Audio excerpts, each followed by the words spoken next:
नमस्कार, आप सभी का स्वागत करते हैं जस्ट हिंदी में। मैं हूं गीत आपके साथ और वक्त हो गया है स्ट्रेट टॉक का। अमेरिका ने अफगानिस्तान से अपने सैनिक आखिरकार वापस अभी बुला लिए। राष्ट्रपति जो बाइडेन का ये जो फैसला है वो शुरुआत से ही सवालों के घेरे में था और आज भी है। वर्ल्ड मीडिया के साथ अमेरिकी मीडिया भी इसे बाइडेन की ही भारी भूल मान रहा है। लिखा जाता है कि अफगान की लड़ाई तो खत्म हो गई है, लेकिन जो बाइडेन के लिए ये विरासत की जंग की शुरुआत है। अमेरिका की सबसे लंबी जंग का बिना जश्न के अंत हो गया। काबुल की इकलौती एयर स्ट्रिप पर अब कबाड़ ही बचा है। एयरपोर्ट के बाहर अफगानियों की भीड़ है जो अभी उम्मीद में है कि मुल्क से बाहर निकल पाएंगे। हल्की रोशनी में अमेरिकी सैनिकों ने तालिबानी लड़ाकों से हाथ मिलाया और इसी के साथ काबुल एयरपोर्ट पर तालिबानी कब्जा हो गया। जो बाइडेन इस बात का दावा कर सकते हैं कि उन्होंने लंबे समय से चली आ रही जंग को खत्म किया, लेकिन सवाल ये कि क्या उन्होंने आलोचकों के लिए भी ये रास्ता खोल दिया है। अफगानिस्तान के लंबे समय से चली आ रही जंग तो खत्म हो गई, लेकिन जो बाइडेन के लिए क्या ये विरासत की जंग की महज शुरुआत है।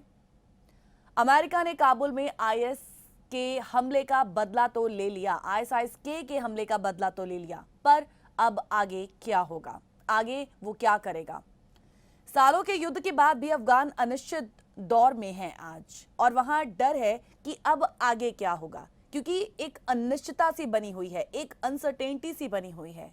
पिछले कुछ दिनों में देश छोड़कर चले गए हजारों अफगानों के लिए आने वाले दिन जो हैं वो अनिश्चितता और भय से भर चुके हैं। उन्हें क्योंकि नहीं पता है कि क्या वो अपनी मातृभूमि को क्या फिर से कभी देख पाएंगे भी या फिर नहीं। देश में रहने वाले 38 मिलियन अफगानों के लिए तालिबान किस तरह का शासन लागू करेंगे, इसे लेकर भी आज डाउट है, शंका है, डर है कि क्या वो उन कठोर नियमों और दंडों को वापस लाएंगे जो बीते शासन के दौरान उनकी सबसे बड़ी पहचान बन गए। आज का स्ट्रेट टॉक इसी पर आइए करते हैं शुरुआत, जिसमें बात होगी अब तालिबान हवाले हुआ अफगानिस्तान की। तालिबान हवाले हुआ है अफगानिस्तान और इसी के साथ अमेरिकी इतिहास की सबसे लंबी जंग की आधिकारिक समाप्ति की घोषणा भी आज हो गई, लेकिन वहां फंसे करीब 200 अमेरिकियों और हजारों अमेरिकी सहयोगियों के सामने भविष्य की जो अनिश्चितता है और सुरक्षा है उसका खतरा जो है वो जरूर खड़ा हुआ है। आखिरकार अफगानिस्तान से अमेरिकी फौज जो है वो लौट आई हैं और इसी के साथ अफगानिस्तान में अब तालिबान के शासन के कहा जाए तो एक नए युग की शुरुआत हो चुकी है।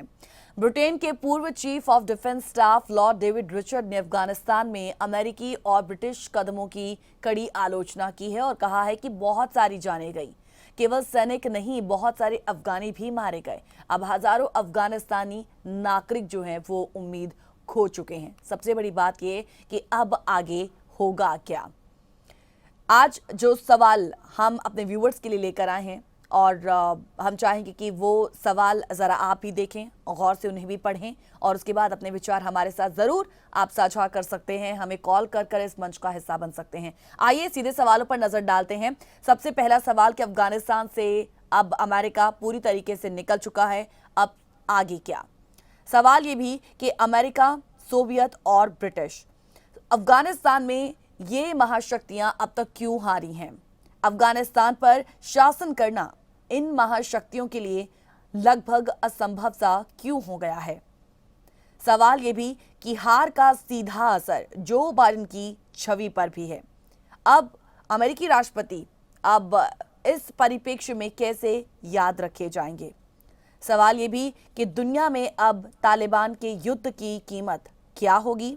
अफगानिस्तान में तालिबान की जीत से कट्टरपंथी क्या अब आने वाले वक्त में और ज्यादा मजबूत हो जाएंगे, उनके लिए आगे का रास्ता क्या खुल चुका है। इन तमाम सवालों पर आप अपनी राय रख सकते हैं हमें कॉल कर। अमेरिकी सेना की आखिरी विमान की उड़ान भरने के साथ ही तालिबान ने काबुल के हामिद करज़ई इंटरनेशनल एयरपोर्ट को अपने नियंत्रण में लिया। मैं आपके सामने वो ताजा स्थिति रख रही हूं कि जैसे ही सैनिकों की वापसी हो गई उसके बाद की सिचुएशन क्या रही। वहां पर तालिबानी नेता काबुल एयरपोर्ट के रनवे पर भी पहुंचे। तालिबान के प्रवक्ता जबीउल्लाह मुजाहिद ने हवाई अड्डे पर, मीडिया वहां पर मौजूद थी तो वहां से बातचीत भी की उन्होंने और इसी के साथ अफगानिस्तान में 2 दशक से जारी युद्ध का जो है वो एंड हो गया। और अफगानिस्तान पूरी तरह से तालिबान के नियंत्रण में आ गई। काबुल हवाई अड्डे से अंतिम अमेरिकी विमान की उड़ान भरने के बाद तालिबान लड़ाकों ने गोलियां दागकर जश्न मनाया।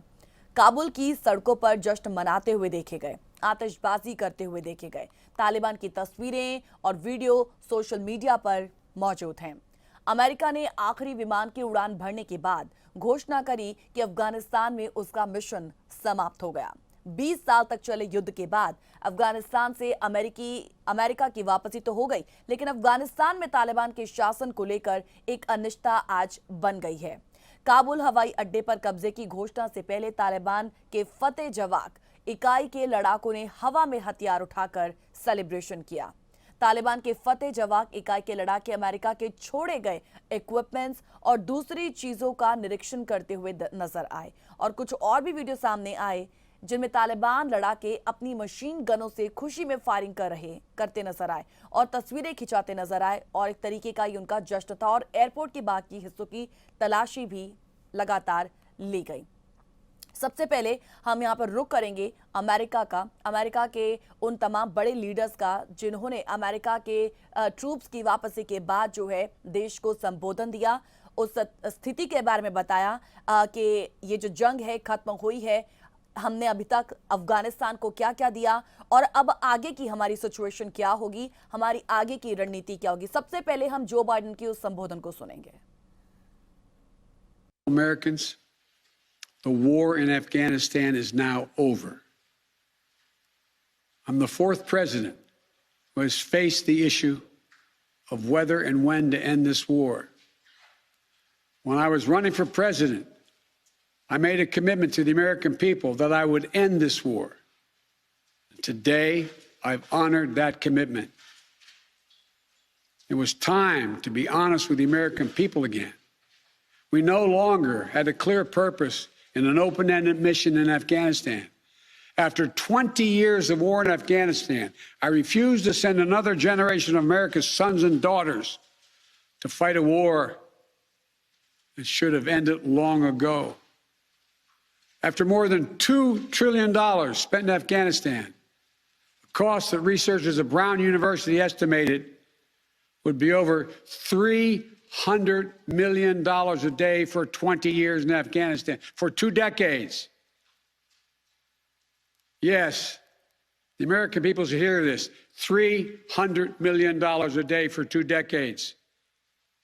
You take the number of 1 trillion, as many say, that's still $150 million a day for 2 decades. What have we lost as a consequence in terms of opportunities? I refuse to continue a war that was no longer in the service of the vital national interests of our people. And most of all, after 800,000 Americans serving in Afghanistan, I've traveled that whole country, brave and honorable service. After 20,744 American servicemen and women injured, and the loss of 2,461 American personnel, including 13 lives lost just this week, I refuse to open another decade of warfare in Afghanistan. We've been a nation too long at war. If you're 20 years old today, you've never known an America at peace. So when I hear that we could have, should have, continued the so-called low-grade effort in Afghanistan at low risk to our service members, at low cost, I don't think enough people understand how much we've asked of the 1% of this country who put that uniform on, willing to put their lives on the line in defense of our nation. And here's a critical thing to understand. The world is changing. We're engaged in a serious competition with China. We're dealing with the challenges on multiple fronts with Russia. We're confronted with cyber attacks and nuclear proliferation. We have to shore up America's competitiveness to meet these new challenges in the competition for the 21st century. We can do both. Fight terrorism and take on new threats that are here now and will continue to be here in the future. And there's nothing China or Russia would rather have, would want more in this competition in the United States to be bogged down another decade in Afghanistan. As we turn the page on the foreign policy that has guided our nation the last 2 decades, we've got to learn from our mistakes. To me, there are 2 that are paramount. First, we must set missions with clear, achievable goals, not ones we'll never reach. And second, we must stay clearly focused on the fundamental national security interest of the United States of America. This decision about Afghanistan is not just about Afghanistan. It's about ending an era of major military operations to remake other countries. Joe Biden के संबोधन के बाद हम आपको जरूर सुनाएंगे कि America के फॉरेन मिनिस्टर एंटनी ब्लिंकन और उसके साथ साथ US central commander general McKenzie का भी क्या कुछ कहना रहा। लेकिन इसी के साथ तालिबान हवाले अफगानिस्तान पर हमारी जो चर्चा है स्ट्रेट टॉक में आप लोगों के साथ जारी रहेगी। छोटे से ब्रेक के लिए यहाँ पे रुक रहे हैं, जल्द लौटेंगे स्ट्रेट टॉक में। Welcome back after the break. Straight talk देख रहे हैं आप। तालिबान हवाले हुआ अफगानिस्तान की आज हो रही है बात। अफगानिस्तान पर तालिबान के कब्जे के बाद और उसके बाद अमेरिकी सैनिकों की पूर्ण वापसी के बाद अब आगे पर नजर टिक गई हैं, क्योंकि अब माहौल काफी अनिश्चितता का बना हुआ है कि अब आगे होगा तो होगा क्या। हम ब्रेक पे जाने से पहले जो बाइडेन, अमेरिकी राष्ट्रपति जो बाइडेन को सुना, जिन्होंने पूरे देश को जो है वो संबोधन दिया और अमेरिकी सैनिकों की वापसी पर अपनी बातें रखी और उसके साथ साथ आगे के सिचुएशन पर भी उन्होंने कुछ चंद बातें रखी। लेकिन उनके संबोधन से पहले अमेरिकी सैनिकों की वापसी जब हो गई तो यहाँ पर एंटनी ब्लिंकन, उनका क्या कुछ कहना रहा और साथ ही साथ US central commander general McKenzie का भी क्या कुछ कहना रहा। सबसे पहले उन्हें भी सुनते हैं। I'm here to announce the completion of our withdrawal from Afghanistan and the end of the military mission to evacuate American citizens, third country nationals, and vulnerable Afghans. The last C-17 lifted off from Hamid Karzai International Airport on August 30th this afternoon at 3:29 p.m. East Coast time, and the last manned aircraft is now clearing the airspace above Afghanistan. We will soon release a photo of the last C-17 departing Afghanistan with Major General Chris Donahue and the U.S. Ambassador to Afghanistan, Ross Wilson, aboard. While the military evacuation is complete, the diplomatic mission to ensure additional U.S. citizens and eligible Afghans who want to leave continues. And I know that you have heard, and I know that you're going to hear more about that from the State Department shortly. Tonight's withdrawal signifies both the end of the military component of the evacuation, but also the end of the nearly 20-year mission that began in Afghanistan shortly after September 11th, 2001. It's a mission that brought Osama bin Laden to a just end, along with many of his al-Qaeda co-conspirators. And it was not a cheap mission. The cost was 2,461 U.S. service members and civilians killed, and more than 20,000 who were injured. Sadly, that includes 13 U.S. service members who were killed last week by an ISIS-K suicide bomber. We honor their sacrifice today as we remember their heroic accomplishments. No words from me could possibly capture the full measure of sacrifices and accomplishments of those who served, nor the emotions they're feeling at this moment. But I will say that I'm proud that both my son and I have been a part of it. Now, U.S. military flights have ended, and our troops have departed Afghanistan. A new chapter of America's engagement with Afghanistan has begun. It's one in which we will lead with our diplomacy. The military mission is over. As of today, we've suspended our diplomatic presence in Kabul and transferred our operations to Doha, Qatar. We made extraordinary efforts to give Americans every opportunity to depart the country, in many cases talking and sometimes walking them into the airport. Of those who self-identified as Americans in Afghanistan who are considering leaving the country, we've thus far received confirmation that about 6,000 have been evacuated or otherwise departed.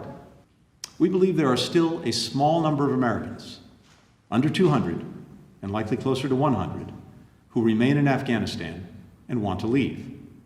We're trying to determine exactly how many. Many are dual citizen Americans with deep roots and extended families in Afghanistan who've resided there for many years. For many, it's a painful choice. Additionally, we've worked intensely to evacuate and relocate Afghans who worked alongside us and are at particular risk of reprisal. We've gotten many out, but many are still there. We will keep working to help them. Our commitment to them has no deadline. The Taliban has made a commitment to prevent terrorist groups from using Afghanistan as a base for external operations that could threaten the United States or our allies, including Al-Qaeda and the Taliban's sworn enemy, ISIS-K. Here, too, we will hold them accountable to that commitment. But while we have expectations of the Taliban, that doesn't mean we will rely on the Taliban. सो अब नए chapter की शुरुआत होने की बात कही जा रही है, लेकिन वो नया चैप्टर होगा तो होगा कैसे? अभी तक हम देखते हैं कि जो सवाल उठ खड़े हुए थे कि अमेरिकी सैनिकों की वापसी जिस माहौल में हो रही है, क्या उस माहौल में उसका होना सही था, क्या वो टाइमिंग सही थी, ये सब सवाल, और इस पर भी हमने भी इस प्रोग्राम के माध्यम से बात रखी और आपने भी उस पर अपने व्यूज़ रखे। लेकिन आज डेफिनेटली ये ज़रूर माना जा रहा है कि क्योंकि यूएस ट्रूप्स की जो वापसी हुई है, यदि एक अच्छे माहौल में हुई होती तो फिर डेफिनेटली एक अलग सेलिब्रेशन वहाँ पर भी होता, लेकिन आप भी जानते हैं कि किस माहौल में हुई है। और अब आगे की सिचुएशन भी आप देखें, डर तो इस बात का बना हुआ है कि वहाँ पर जो लोग अभी रह रहे हैं उनका तो जीवन बस अब डर के साए में ही रहने को अब बस रह गया है, तो क्योंकि वो उस डर के साए में रहने को जो है वो मजबूर हो गए हैं, अब उसमें ही बन चुके हैं। सो ऐसे में हम जब यहाँ पर प्रेसिडेंट जो बाइडेन की बात करते हैं, माना जा रहा है कि हार का जो सीधा असर है वो उनकी छवि पर जो है वो ज़रूर पड़ेगा।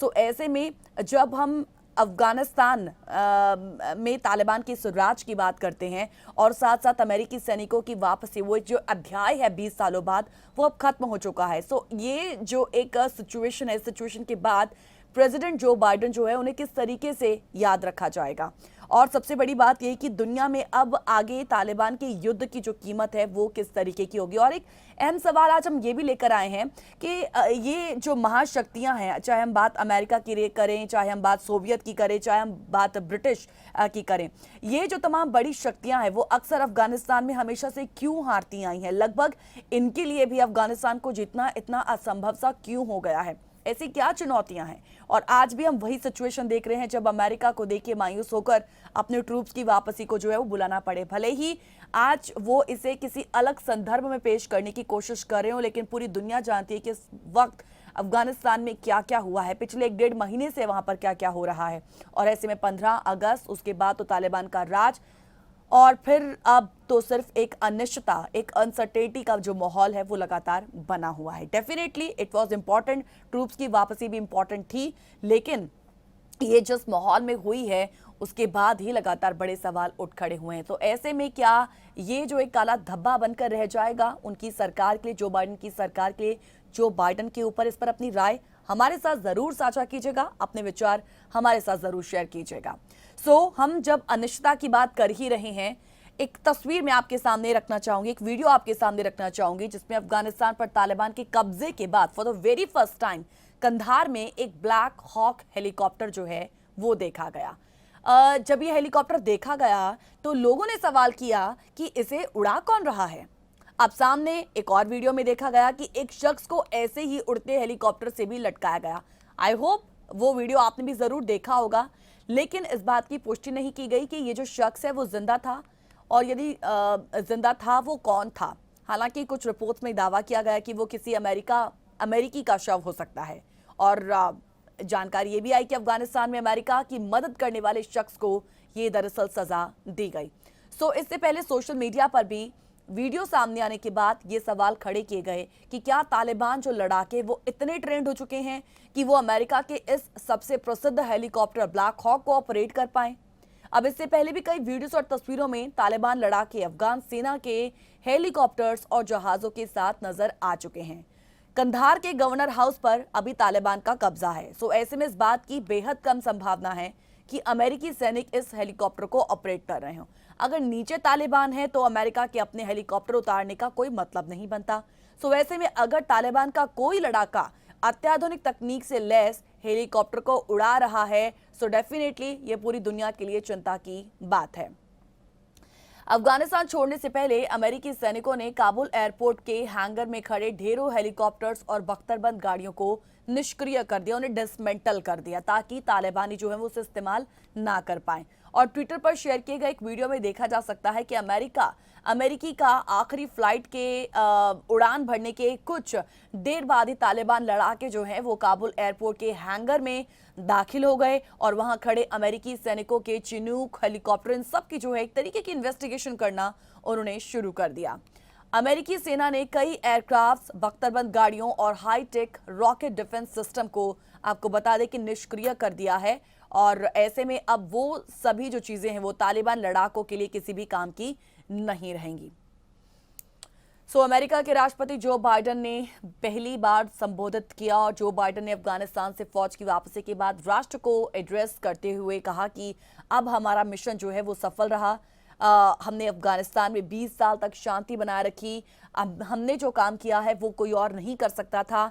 हमने तालिबान की मौजूदगी के बावजूद जो लोग निकलना चाहते थे उनको वहां से निकाला। हमने 1 लाख लोगों को निकाला और इस दौरान काबुल एयरपोर्ट की सुरक्षा भी बनाए रखी। तालिबान को सीज फायर पर मजबूर किया। दावा किया गया कि हमने वहां से 1.25 लाख से ज्यादा लोगों को वहां से इवैक्यूएट किया। अब हम ऐसा कह सकते हैं कि अभी हमारा काम पूरा नहीं हुआ है।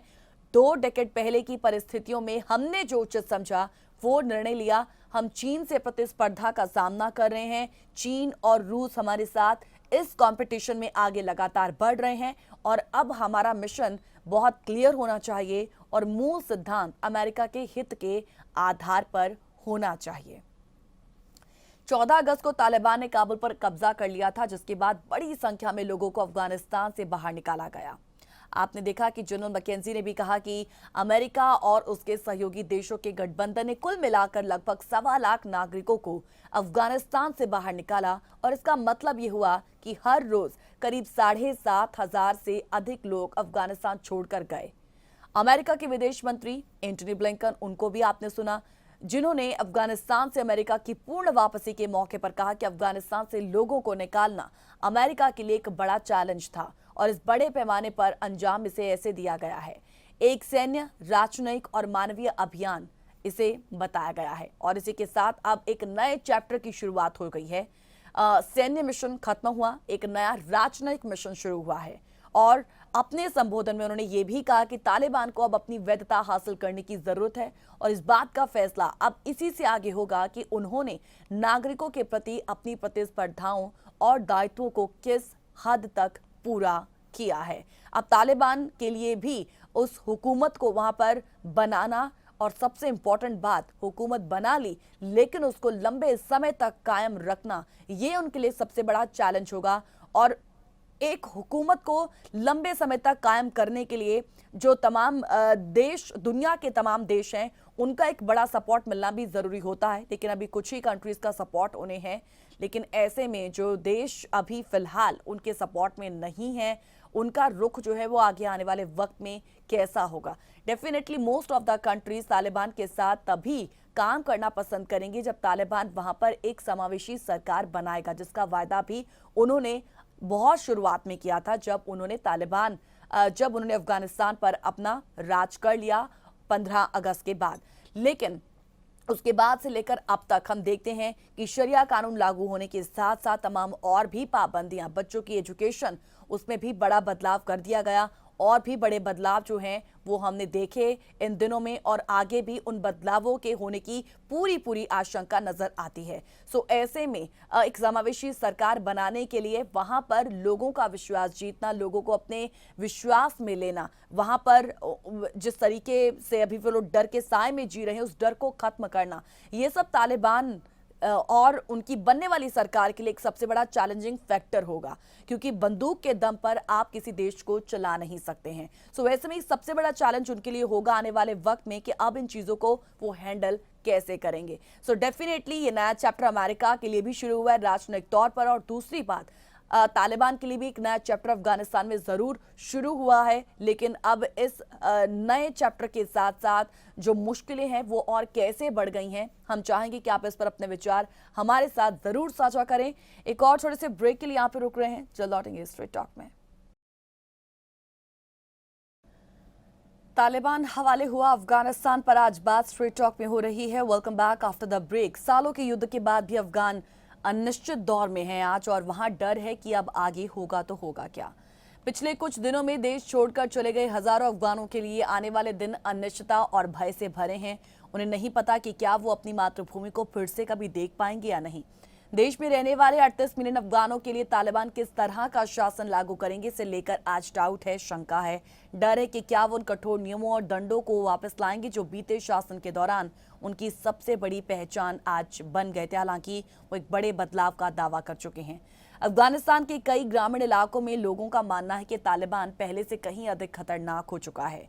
महिलाओं, लड़कियों को थोड़ी सी स्वतंत्रता मिली क्योंकि पश्चिमी गठबंधन सेना ने शिक्षा को काफी ज्यादा प्रोत्साहित किया, लेकिन उन लड़कियों का अब क्या जो 20 सालों में आजादी महसूस करके बड़ी हुई हैं और अब आगे की अपनी लाइफ बनाना चाहती हैं, कुछ काम कर कर, जो अब मानती हैं कि वो जीवन नहीं जी सकती जिसका उनसे वादा एक्चुअल में किया गया था। अमेरिका के लिए भले ही उसका सबसे लंबा जो युद्ध खत्म हो गया हो, लेकिन निश्चित तौर पर अफगानों के लिए लड़ाई जो है वो आज भी जारी है। अमेरिकी सैनिकों की वापसी के बाद अब सबसे बड़ा सवाल यह है कि तालिबान अफगानिस्तान को कैसे चलाएगा, सरकार की सूरत कैसी होगी, महिलाओं की स्थिति क्या होगी। हालांकि कुछ कुछ तस्वीरें तो एकदम क्लियर हो चुकी हैं कि महिलाओं की स्थिति वहां पर क्या रहने वाली है और क्या अफगानिस्तान फिर से आतंकवादी संगठनों का महफूज ठिकाना तो नहीं बन जाएगा। हालांकि आईएसआईएस के उन अटैक्स ने काफी कुछ स्थिति को क्लियर कर दिया। अभी तक तालिबान ने नई सरकार के गठन की तारीख का ऐलान तो नहीं किया, पर अमेरिकी सैनिकों की वापसी के बाद उनका फिर से आज संबोधन सामने आया और उनका मानना रहा कि जल्द ही वो एक सरकार जो है वो सामने लाने वाले। हालांकि कुछ कहें तो एक डेजिग्नेशन पर कुछों के नाम जो है वो जाहिर किए भी गए हैं। तो ऐसे में अभी तक तालिबान ने नई सरकार के गठन की तारीख का ऐलान तो नहीं किया, पर वो सरकार में महिलाओं की भागीदारी को भी तैयार है। स्कूल कॉलेजेस में उनकी पढ़ाई के लिए पहले ही हामी वो भर चुका है, पर महिलाओं की आज़ादी, उनके आने जाने को लेकर एक अब भी बड़ा सवाल बनी हुई है। अब सरकार गठन और पॉलिसी पर तालिबान की तैयारी क्या है। तालिबान तो कहता है कि हम सरकार के कुछ मॉडल्स पर विचार कर रहे हैं और इसमें इस्लामी राज भी शामिल है। हम एक ऐसी सरकार बनाने वाले हैं जो अफगानिस्तानियों को एक्सेप्ट हो। तालिबान के प्रवक्ता जबीउल्लाह मुजाहिद जब मीडिया के सामने आते हैं, प्रेस कॉन्फ्रेंस करके अपनी बात रखते हैं, आज भी रखी है। उन्होंने कहा कि हम सरकार के गठन को लेकर छात्रों, विद्वानों, धार्मिक नेताओं और पूर्व मुजाहिद नेताओं से लगातार कांटेक्ट कर रहे हैं। हमने सभी प्रांतों में लोकल नेताओं से बातचीत की है और हम समाज के सभी वर्गों की राय जानकर एक ऐसा सिस्टम बनाएंगे जो सभी पर लागू किया जा सके। भारत के संदर्भ में बात करें तो तालिबान लगातार कह रहा है कि वो भारत के साथ अच्छे रिश्ते चाहता है। तालिबान के 2 प्रवक्ता पहले ही साफ कर चुके हैं कि नई हुकूमत जो है वो भारत के साथ ट्रेड और पॉलिटिकल रिलेशंस चाहती है और इस बारे में भारत से कांटेक्ट भी किया जाएगा। खुद शेर मोहम्मद ने अभी 2 दिन पहले ही कहा था कि अगर पाकिस्तान दोनों देशों के बीच कारोबारी रास्ते को खोलने में आनाकानी करता है तो एयर कॉरिडोर का विकल्प ही सबसे बड़ा विकल्प जो है वो खुला हुआ है। अब पाकिस्तान को लेकर किस तरह का नजरिया बना हुआ है। अब आज पाकिस्तान भले ही अफगानिस्तान में तालिबान शासन के लिए एक बड़ा रोल निभा रहा हो और बहुत खुश भी हो और बहुत उम्मीदें भी पाले बैठा हुआ हो, लेकिन तालिबान ने 2 बयानों से अपना नजरिया उनके लिए क्लियर किया है। हालांकि वो कितना साफ है वो तो आने वाले वक्त में पता चलेगा। तालिबान ने कहा है कि इमरान सरकार तहरीके तालिबान का मसला खुद सुलझाए, यानी कि तालिबान उनके मामलों में ज्यादा दखल नहीं देना चाहता और ना ही अपनी सरकार में उनका दखल चाहता है। और साथ ही साथ पाकिस्तानी अफगान से लगी ड्यूरन लाइन पर फेंसिंग वो कर रहा है और तालिबान ने इसे लेकर चिंता जाहिर करते हुए कहा कि अफगानी जो हैं वो इसे बिल्कुल हरगिज एक्सेप्ट नहीं करेंगे। महिलाओं की स्थिति की बात करें तो तालिबान के प्रवक्ता सुहेल शाहीन कहते हैं कि हम सरकार में महिलाओं की भागीदारी चाहते हैं। ऐलान किया गया है कि महिलाओं को पढ़ाई की इजाजत होगी। हालांकि को एजुकेशन पर अभी देखिए बैन लग गया है, लड़कियां अलग और लड़के अलग पढ़ेंगे, सो उनके क्लासरूम अलग होंगे, वो लड़कों के साथ नहीं पढ़ सकेंगी। महिलाओं को लेकर संशय क्या है? एक्सपर्ट्स मानते हैं कि भले ही तालिबान ने महिलाओं की सरकार में भागीदारी और एजुकेशन की बात कह डाली हो, लेकिन कार्यस्थल पर उनकी आजादी, पहनने ओढ़ने की आजादी, मार्केट, सार्वजनिक स्थलों पर घर से निकलने का मसला और सुरक्षा अब भी बड़े क्वेश्चंस बने हुए हैं। हाल ही में हुई कार्यकारी उच्च शिक्षा मंत्री बकी हक्कानी की बैठक, जिसमें एक भी महिला नजर नहीं आती। तालिबानी कब्जे से पहले अफगानी सरकार ने भी ऐसी ही एक बैठक ली, जिसमें 50% महिलाएं शामिल। लेकिन ये घटना ही जो है, ये जो इंसिडेंट ही है, ये जो वीडियो सामने आते हैं इनकी प्रेस कॉन्फ्रेंसेस के, ये घटना ही महिलाओं के भविष्य को लेकर सारी पिक्चर जो है वो क्लियर कर ही देती हैं। उनके भविष्य को लेकर वो कई संकेत दे देती हैं। अब सवाल है कि नई सरकार में आतंकी संगठनों की स्थिति। अब तालिबान तो कहता है कि वो किसी भी देश के खिलाफ अपनी जमीन का इस्तेमाल नहीं होने देगा, लेकिन ये चिंता तो बरकरार है कि अफगानिस्तान एक बार फिर आतंकियों के लिए ट्रेनिंग ग्राउंड बन ही जाएगा। हालांकि तालिबान ने कहा है कि हम अमेरिका के साथ हुए समझौते का पालन करेंगे और अपनी जमीन को अमेरिका या उसके साथियों के खिलाफ हमले में इस्तेमाल बिल्कुल नहीं होने देंगे। अब तालिबान का मकसद खाली इस्लामी गवर्नमेंट बनाना है और वो किसी भी देश के लिए खतरा नहीं होंगे। एक्सपर्ट्स कहते हैं कि तालिबान और अलकायदा को अलग नहीं किया जा सकता। तालिबान सेंट्रलाइज्ड और एक फौज की तरह नहीं है। कुछ लोग पश्चिमी देशों को लेकर शांत हों, पर आज हो सकता है कि हाईलाइनर्स अलकायदा से संबंध तोड़ने को लेकर अनिच्छा भी जाहिर कर सकते हैं। अलकायदा अभी कितना ताकतवर है और क्या वो फिर से अपना ग्लोबल नेटवर्क बनाएगा, अभी तक ये भी बड़ा अनक्लियर सा है। आज एक सवाल हम आपके समक्ष लेकर हाजिर हुए थे।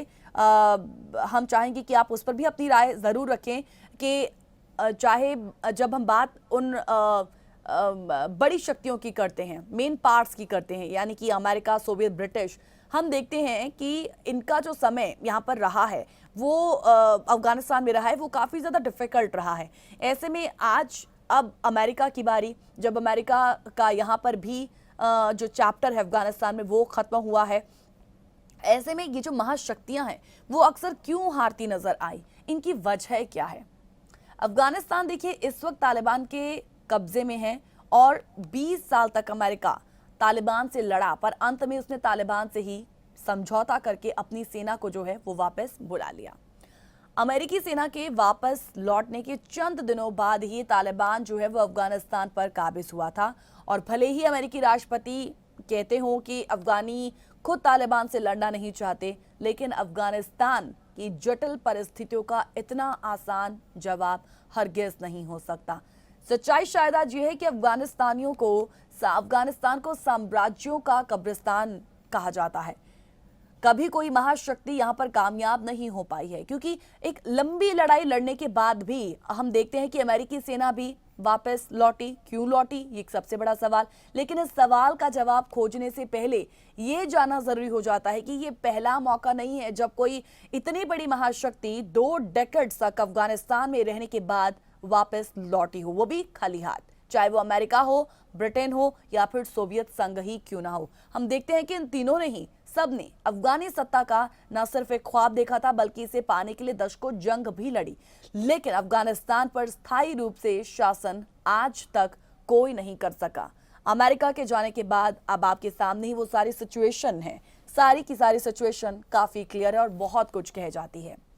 हम देखते हैं कि 1839 से लेकर 1919 तक, 1919 तक ब्रिटिश साम्राज्य ने भी अफगानिस्तान में 3 युद्ध लड़े थे और इनमें से कोई भी युद्ध ऐसा नहीं था जो चंद महीनों या फिर 1 साल से कम वक्त में खत्म हो गया हो। 19वीं सदी में भी ब्रिटिश साम्राज्य पूरे भारतीय उपमहाद्वीप में काबिज होने की कोशिश में था।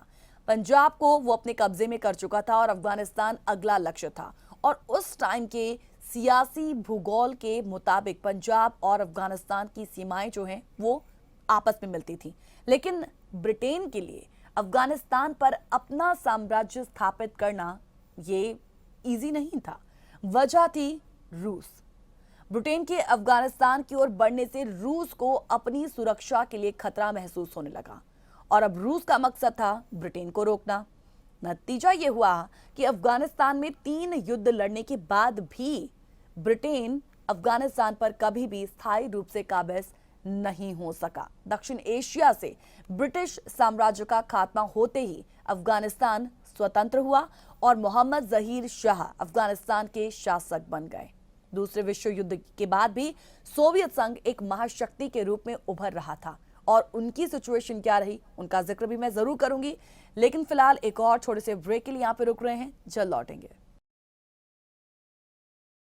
ब्रेक के बाद एक बार फिर से आप सभी का स्वागत करते हैं। प्रोग्राम स्ट्रेट टॉक में तालिबान के हवाले हुआ अफगानिस्तान पर आज हमने आप लोगों के साथ चर्चा की है और ब्रेक में जाने से पहले हम लगातार उन महाशक्तियों की बात कर रहे थे जिनका अफगानिस्तान में शासन करना लगभग असंभव सा रहा है। क्यों आखिर ये अफगानिस्तान में हमेशा से फेल होती नजर आई है? तो जिक्र हमने यूएस का किया, जिक्र हमने ब्रिटिश सेना का भी किया और अब हम जब जिक्र सोवियत का करते हैं तो यहाँ पर हम देखते हैं कि दूसरे विश्व युद्ध के बाद भी सोवियत संघ एक महाशक्ति के रूप में उभर रहा था। हम बात करें अफगानिस्तान से लगे उज्बेकिस्तान, तुर्कमेनिस्तान और तजाकिस्तान की, उस वक्त सोवियत संघ का ये हिस्सा थे और अपने साम्राज्य को विस्तार देने के लिए सोवियत का अगला जो टारगेट था वो अफगानिस्तान ही था। अब ये साल था 1978 का, जब अफगानिस्तान के शासक जहीर शाह का तख्ता पलट करने वाले दाऊद का शासन भी खत्म हो गया और सत्ता में People's Democratic Party of Afghanistan थी, जिसे अस्थिर सरकार जो है वो माना जाता था। सो सोवियत संघ ने इसे एक स्वर्णिम अवसर मानते हुए 1979 में अपनी सेना अफगानिस्तान भेज दी। अब जाहिर है कि सोवियत संघ का विरोधी अमेरिका अफगानिस्तान से उसका शासन खत्म करना चाहता था, लेकिन सिर्फ अमेरिका ही सोवियत का इकलौता दुश्मन नहीं था। अफगानिस्तान में कई मुजाहिदीन उस वक्त मुजाहिदीन समूह सरकार और सेना के खिलाफ वो लड़ रहे थे और अमेरिका ने इन ग्रुप्स का समर्थन किया और इसमें अमेरिका को पाकिस्तान की भी मदद मिली। अब जाहिर है सोवियत संघ विरोधी ताकतें मिलकर धीरे धीरे हावी होने लगी। फरवरी 1989 तक सोवियत संघ के तत्कालीन राष्ट्रपति मिखाइल गोर्बाचेव इनके आदेश पर सेना अफगानिस्तान से वापस लौट गई।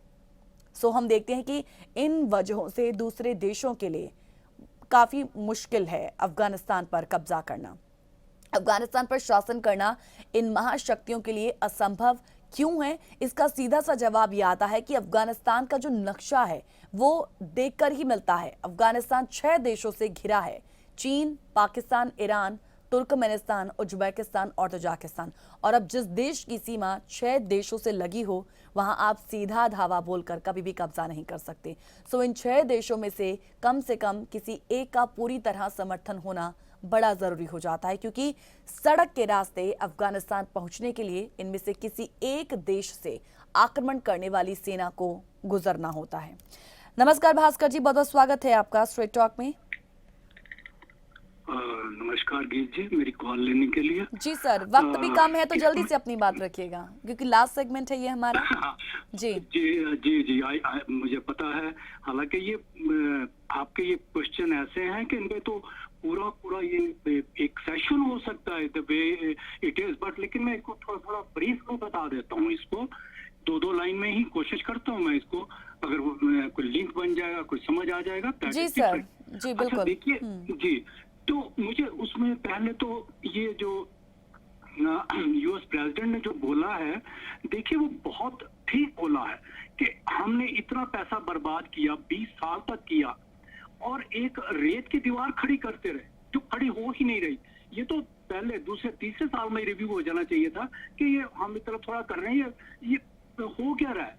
तो मुझे लगता तो वही आंसर मिल जाता, लेकिन वो हुआ नहीं। एक्सपीरियंस जो भी कह लीजिए, खैर वो कहावत वो ठीक है, शॉर्ट में करते हैं कि देर आए दुरुस्त है। चलिए अभी भी कर लिया तो वो बहुत अच्छा है। ये होने वाला कभी भी नहीं था, आगे और भी 20 साल चला जाता, 60 साल चला जाता, होना नहीं था। वो डिसेबल्ड सा बच्चा था, उसको आप बड़ा नहीं कर सकते, वो कुछ होना नहीं था उसमें।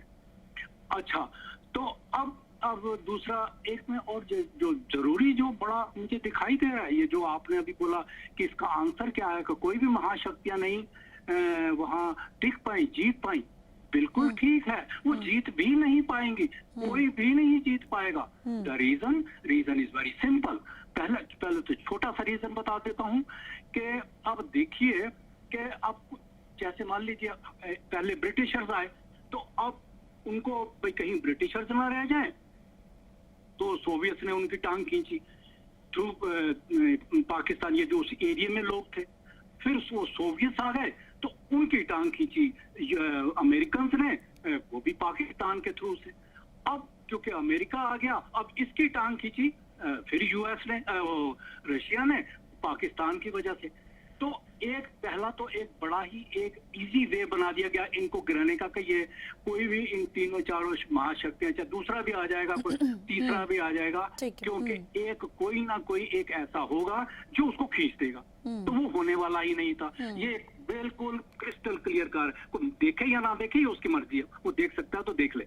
और फिर सबसे जो इम्पोर्टेंट बात है, ये तो सब ऊपर की बातें हैं, जो बीच की बात है कि देखिए बेसमेंट उन सबकी सेम है, बेसमेंट उनका इस्लाम है, बेसमेंट उनका ये है कि कोई भी जो भी आप काफिर देखोगे आप उसको मार सकते हो, ये अल्लाह का हुक्म है, ये मेरा आपका थोड़ी है गिर जी बनाया हुआ।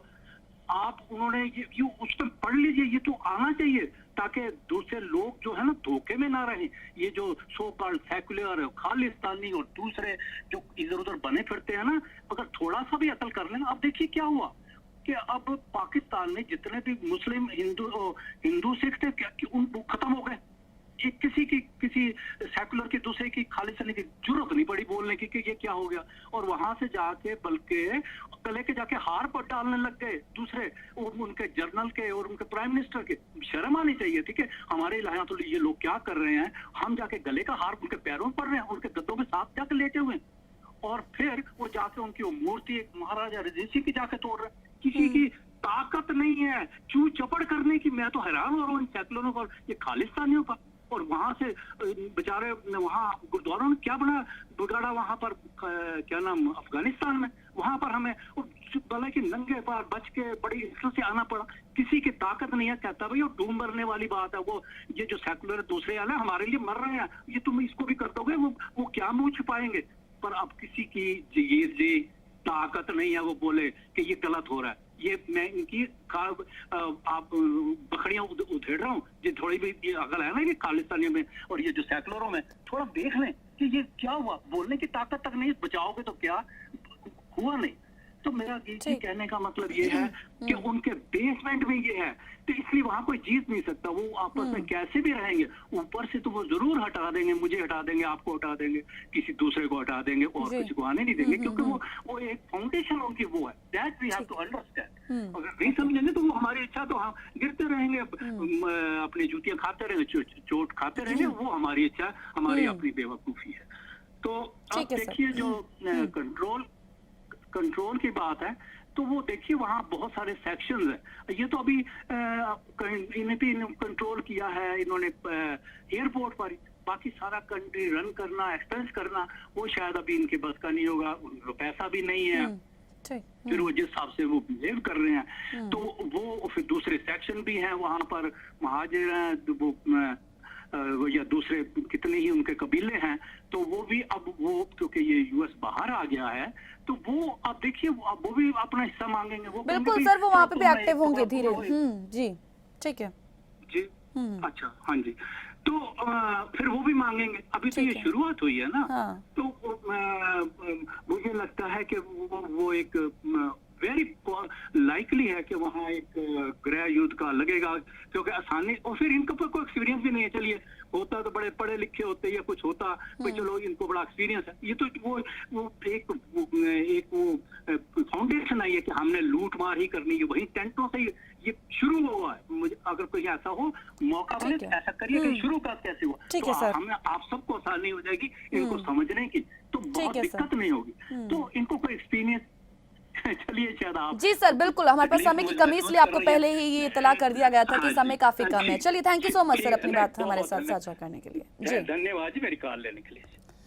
कुल मिलाकर एक सामान्य भूगोल वाले देश में राजधानी पर कब्जा करने का मतलब क्या यही समझा जाए कि अब पूरे देश पर कब्जा हो गया है, लेकिन अफगानिस्तान इसे ऐसा ही मानते हैं। कुल मिलाकर ये एक अपवाद की स्थिति बनी हुई है। डेफिनेटली अब आगे क्या होगा देखना होगा, क्योंकि माहौल काफी अनसर्टेनिटी से भरा हुआ है। इस विषय के साथ, इस नोट के साथ अब लेंगे इजाजत स्ट्रेट टॉक में। आज के लिए इतना ही।